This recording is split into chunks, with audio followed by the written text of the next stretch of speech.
ગોવાના મંત્રી અને ભૂતપૂર્વ મુખ્યમંત્રી રવિ નાયકનું મંગળવારે મોડી રાત્રે અવસાન થયું છે.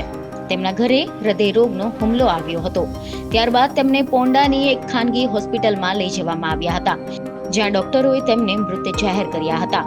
વડાપ્રધાન નરેન્દ્ર મોદીએ ગોવાના કૃષિ મંત્રી રવિ નાયકના અવસાન પર શોક વ્યક્ત કરતા સોશિયલ મીડિયા પર એક પોસ્ટ શેર કરી છે, જેમાં તેમણે લખ્યું છે કે ગોવા સરકારના મંત્રી રવિ નાયકજી અવસાનથી હું ખૂબ દુઃખી છું.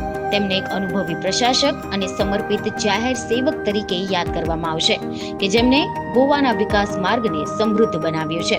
તેઓ ખાસ કરીને વંચિત અને હાંસિયામાં ધકેલાઈ ગયેલા લોકોને સશક્ત બનાવવા માટે સમર્પિત હતા. આ દુઃખની ઘડીમાં મારી સંવેદના તેમના પરિવાર અને સમર્થકોની સાથે છે. ઓમ શાંતિ. આ સિવાય તેમના નિધન પર ગોવાના મુખ્યમંત્રી પ્રમોદ સાવંતે પણ સોશિયલ મીડિયાના માધ્યમથી શ્રદ્ધાંજલિ આપી હતી.